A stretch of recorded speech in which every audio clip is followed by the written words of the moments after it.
สาวบันนี่สมัครขี่กันคักพี่น้องเฮ็ดกับข้าวกับน้ำเนาะผู้นี้2 คนเพิ่นตำบักหุ่งบาดผู้นั้นแกงหัวปลาอีกผู้หนึงปิ้งปลาพี่น้องเอ้าบันนี้เพิ่นเฮ็ดซอยปลาเดี๋ยวซุมเจ้า4 คนน่ะเอาพวกคนเดียวกันโลดเด้อเบิ่งแล้วคือสมัครขี่กันแฮงสาวเอาเซอะมาเขาเป็นคุเลยเนาะตอนรับเบาแสบมาเนาะนี่ป๊อดเรามาเขาบักหลายๆพี่น้องเลยเอาไว้ให้เบาแสบกินเนาะสิกินหมดบ่วันนี้คือหลายแท้วะบ่พี่น้องโอ้แสบหลายเนาะกินข้าวกับสาวพาวบรูนี่สาวพาวบรูเฮ็ดกับข้าวนี่แสบหลายพี่น้องเลยกินแล้วก็อยากกินอีกเนาะบ่เคยเบื่อเลยมาหาเขาเจ้าช่องเทื่อแล้วเทื่อที่3นี่เขาจะบ่ให้มาอีกแล้วมารอบนี้เขาเจ้ามาข้าวให้เป็นขุใหญ่ทางขุซีเลยเนาะสงสัยบ่ได้เมื่อแหละ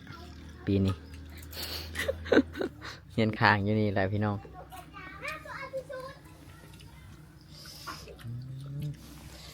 ตำบักหุ่งปิ้งปลาซอยปลาเนาะแกงหัวปลามันก็สุดสำนันแหละของกินของอย่างเนาะสบายดีผู้สาวสบายดีโอ้สิเฮ็ดหยังนี่สิกินส้มกินส้มโอ้เราว่าสิกินส้มคือว่ากินส้มแต่เช้าแท้ อยากส้มแต่เช้าแท้เนาะมื้อนี้เนาะอ๋อเป็นได้เมาข้างบ่คือว่าอยากส้มแต่เช้าแท้ อยากกินซื่อๆบ่อ๋อคือเรียกว่าเมาข้างงานบุญบ่ได้ไปบ่งานบุญสงเฮือไปบ่เมาบ่บ่ได้เมาเนาะแล้วก็น้องยังเกาะเจ้าซื้อยังเกาะกบสาวกกมื้อนี้สาวกกสิตำส้มมะขามสุกินเนาะเลยยาวไปกล่องเลยแล่นสาวกกกลองเมียงพินเด้อมื้อนี้เด้อจะเตะเด้อเมียงพินเด้อตอนนี้เจาะตรงเมียงพินอาชาย อาซายตอนนี้อาชายเตี้ยวไปว่าแล้วนี่ก็เราว่ามื้อนี้เราสิตำส้มมะขามสุกินเนาะมะขาม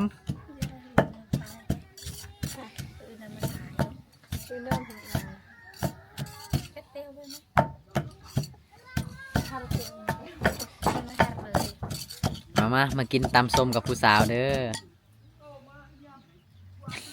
สาวแรดเนาะอเหมาะแรดอันนั้นกะอเหมาะแกดเรากำลังไปเอาเกลือเป็งนัววะมันนั่นแหละผู้สาวพากินส้มแต่เช้าเนาะมื้อนี้ได้หมอแกดเบิ่นบรรลุจ้ะบ่บรรลุบ่หมอแกดยังบ่ทันมีผู้บ่าวเด้อล่ะวะบรรลุก็คือบ่มีผู้บ่าวเนาะ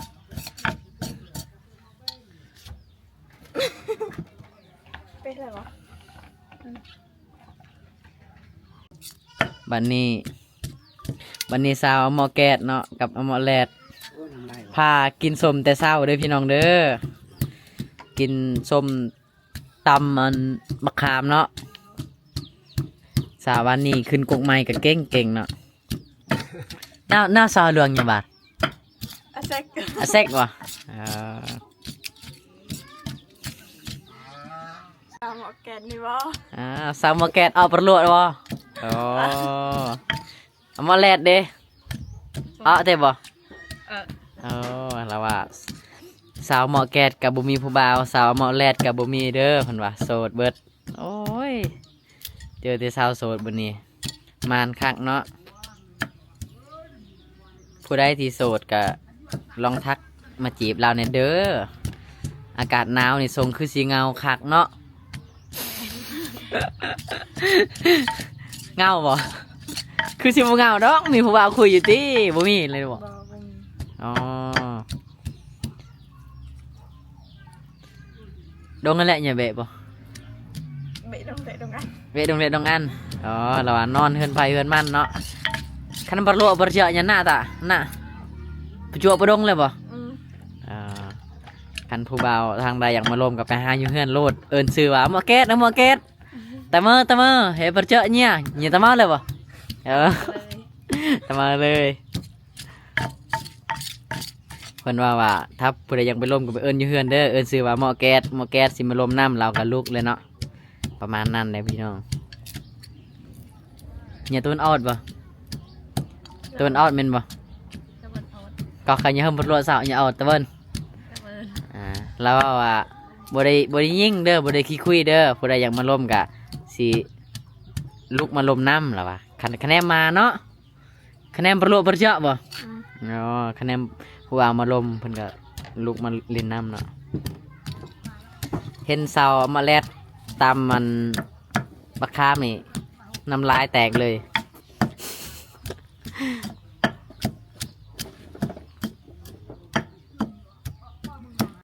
พี่น้องเลยเนาะมาหาเสาเอาหมอแกดกับเสาเอาหมอแลดเนาะสองเทื่อแล้วเพราะว่าบ่ได้เห็นหน้าเราเห็นเราเทื่อนึงเนาะเราเฮ็ดกินแซ่บๆก็เลยยังมาหาเราอีกเนาะมื้อนี้เราสิเฮ็ดหยังสู่กินปิ้งปลาบ่มื้อนี้ปิ้งปลาอังอากาจะเสียเนาะ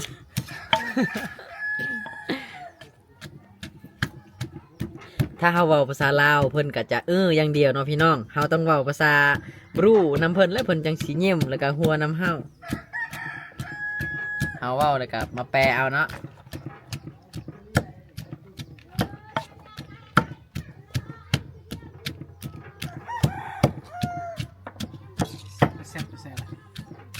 ไปห้องเสือ มื้อนี้มากับบ่าวแสบเนาะบ่าวแสบอุดรเรามักมากินข้าวน้ำผู้สาวเรากินผู้เดียวบ่แซ่บทำผู้สาวเฮ็ดกับข้าวนี่บ่ใส่ปิ้งนัวก็แซ่บเนาะนี่แหละอยากมานำกัน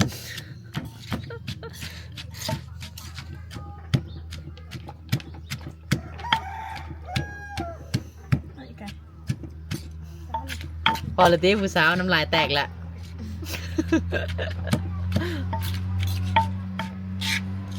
เยอะเด้อจะมึงปิลกับมาแกนเด้อ โอ้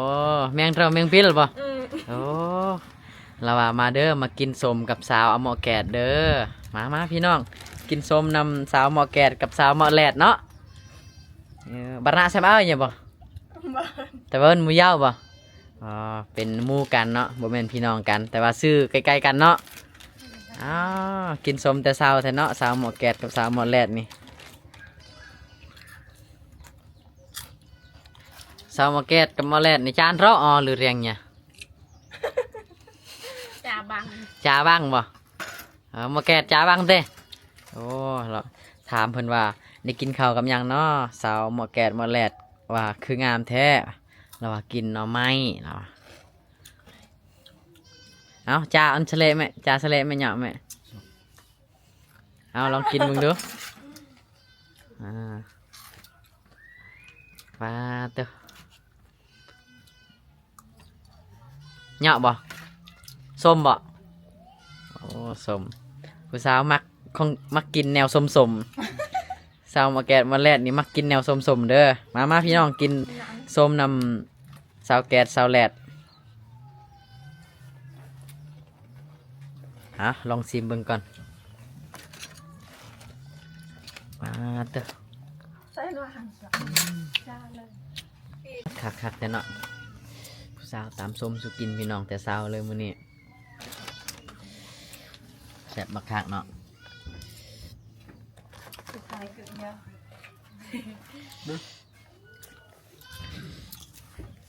จะทายมา ต้นติบ่ปรุงจะเหยาะแต่ปลือเนี่ยบ่ต้นติบ่ย่อเรียวตะปานแล้วฮะขนาดเรียวตะปานติปรุงฮะแล้วถามเรากินส้มแต่เศร้าบ่เจ็บท้องบ่แล้วว่าบ่เจ็บดอกเพราะว่ายังบ่ทันได้ล้างคกเนาะถ้าเกิดว่าเอาคกไปล้างแล้วก็เจ็บท้องแน่นอนเหรอมื้อนี้รับประกันเลยว่าบ่เจ็บท้อง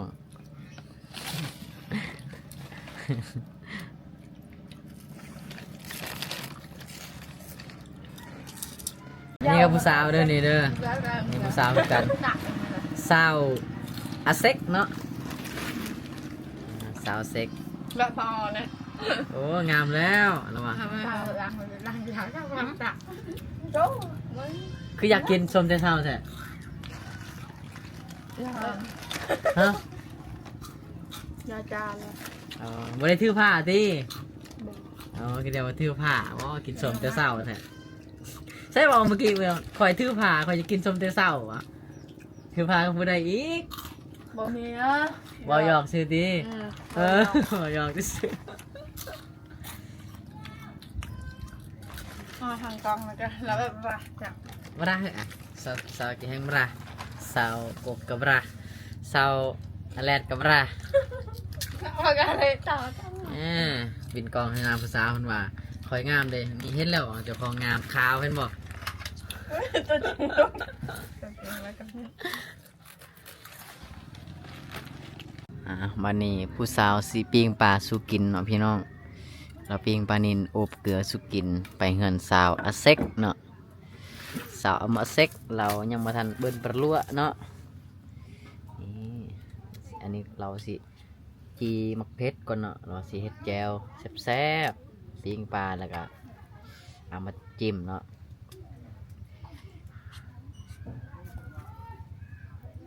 เจ้าเขียดไผมามื้อนี้ ไม่ได้เขียนเลย บ่ได้เขียดไผบ่สงสัยผิดกันกับผู้บ่าวบ่จักเนาะพี่น้อง ไม่ได้ผิด หน้าบูดหน้างอแต่เช้าแท้ นะคอยก็เป็นแนวนี้ตลอด แบบนี้ตลอดว่า อืม เคยมาตอนนั้นคือว่ายิ้มหวานหวาน เดี๋ยวนี้เด้เดี๋ยวนี้ก็คือเก้านะ บ่คือแล้ว อะไรเลยใช่แล้วอันนี้คือเขามาในเฮือนครัวของผู้สาวเนาะก็สิเห็นหมากสลีเพิ่นห้อยไว้ อันนี้เพิ่นห้อยไว้เป็นพันธุ์เนาะเอาไว้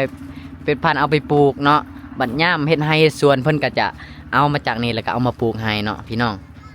นี่ผู้สาวกำลังปิ้งปลาเนาะผู้สาวซอยกันแต่งกินเนาะพี่น้องสาวเซ็กปิ้งปลาเนาะเดี๋ยวพามาเบิ่งสาวเซอะเนาะนี่สาวเซอะปิ้งปลาเราสิเฮ็ดอะไรกินสาวเซอะ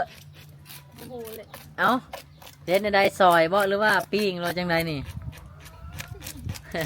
สวย ซอยเอาบ่โอ้ผู้สาวมากินซอยได้บ่นี่แม่นความนักซอยจุเนาะแซ่บเลยเนาะเดี๋ยวกินน้ำเด้อมื้อนี้เด้อ ทาแสบหรือบ่แสบ เดี๋ยวไปรุ่นนำกันเนาะ เห็ดเป็นหรือบ่เป็นบ่ฮู้เลยคอย เดี๋ยวไปส้ม ครั้งแรกเลยเด้ ครั้งแรกเลยบ่โอ้ยครั้งแรกจังไดอยู่เฮือนเจ้าไผเป็นคนเฮ็ดกินซะ พอยแม่ อีพ่อยแม่บ่เจ้าบ่เฮ็ดช่วยแม่เลยบ่ควงคักเนาะ ขี้ขาดเด้ เราหยอกเราเนาะพี่น้องเนาะเราก็เฮ็ดอันแหละแต่ว่าเราบ่ได้บอกซื่อๆเนาะแต่ว่าเราตำข้าวยังเก่งเบิดพี่น้อง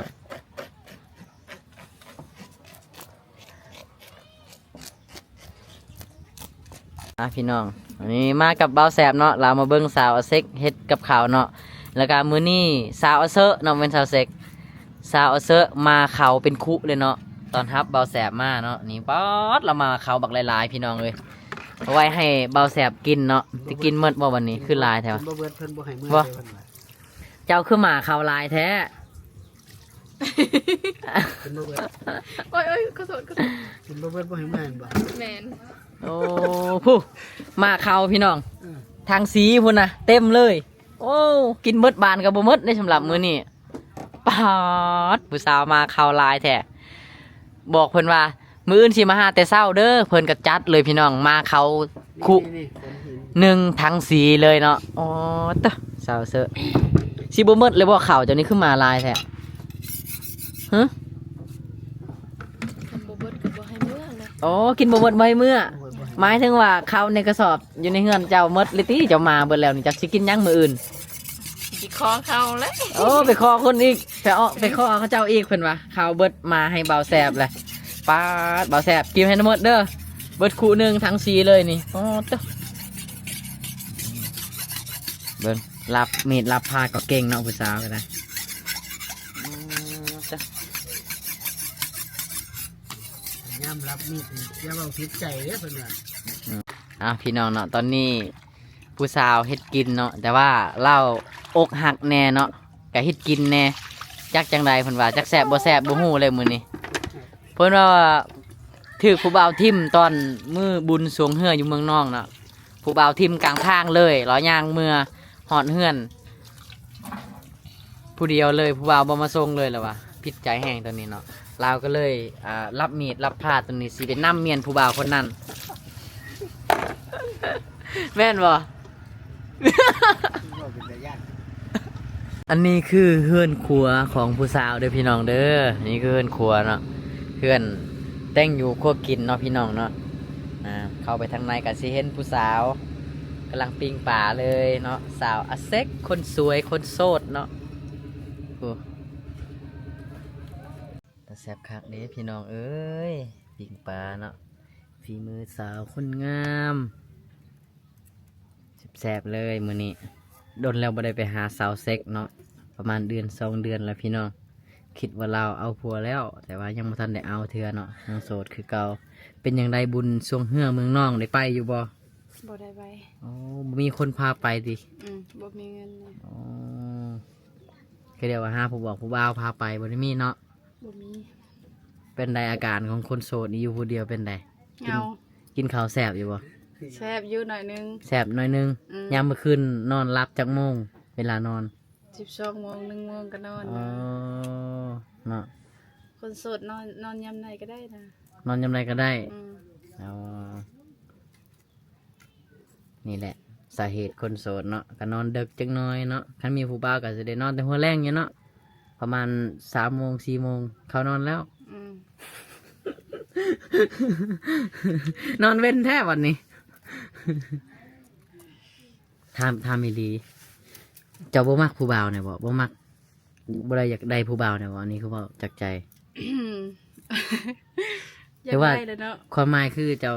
ยังเลือกหาแบบคนที่แบบถึกใจคักบ่ว่าคนนี้แม่นแล้วจึงเอาจังสิบ่ด้วยจังได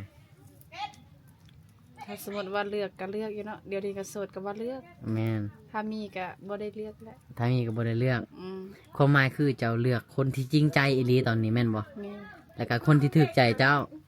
อ๋อก็ถามว่าเลือกก็เลือกอยู่เนาะแต่ว่ายังบ่ทันได้พอเนาะหรือว่ามีอยู่บ่คนแบบในใจที่เฮาจะยิงเป้านะว่าคนนี้แต่เขาอาจจะบ่มักเฮาอหยังประมาณนี้มีบ่ บ่มี บ่มีเลยอ๋อกี่เดียวว่าข่อยมักอยู่ผู้บ่าวผู้หนึงแต่เราบ่ได้มักข่อยบ่มีเนาะ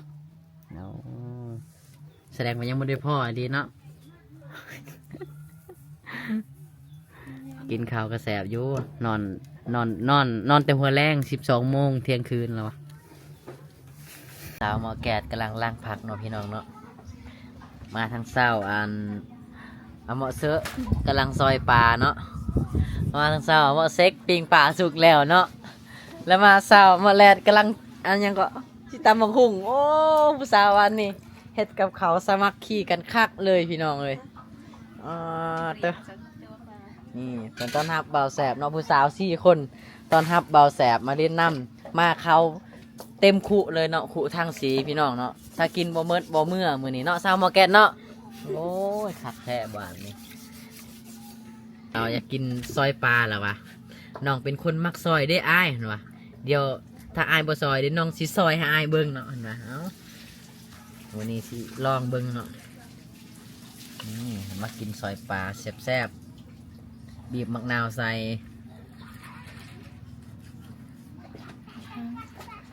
เอาเห็ดโลดเดี๋ยวได้กินฝีมือผู้สาวมื้อนี้โอ้ย ก็ใส่จุเดิน ได้ปานนั้นเพิ่นว่าเฮ็ดกับข้าวบ่เก่งเนาะโอ้พอได้เฮ็ดพอได้จับของกินมาแล้วเฮ็ดปุ๊บปั๊บเลยเนาะพี่น้องไทยบ้านนอกก็เคยเห็นเนาะผู้สาวบ้านนี้สมัครขี่กันคักพี่น้องเฮ็ดกับข้าวกับน้ำเนาะ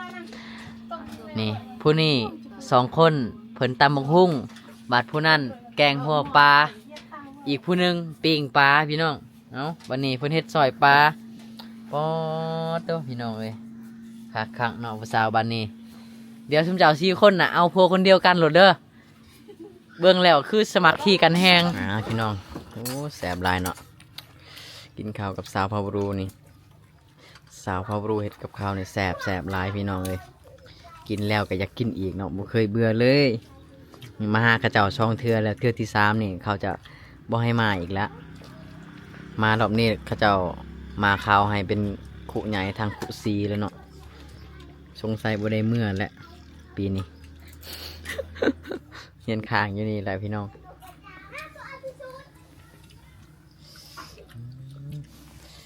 ตำบักหุงปิงปลาซอยปลาเนาะแกงหัวปลามันก็สุดสำนันแหละของกินของอย่างเนาะขอบใจเด้อผู้สาวเฮ็ดกับข้าวสุกินเนาะ โดย แสบหลาย ขอบใจสาวหมอแกดสาวหยังก็ สาวแลน สาวแลดขอบใจเด้อบ่มีหยังให้ได้นี่ขอบใจน้องๆทั้ง3คน4คนเฮ็ดกับข้าวสุกินเนาะเดี๋ยวมื้อหน้าพอกันใหม่โอเคเนาะโอเคขอบใจเนาะ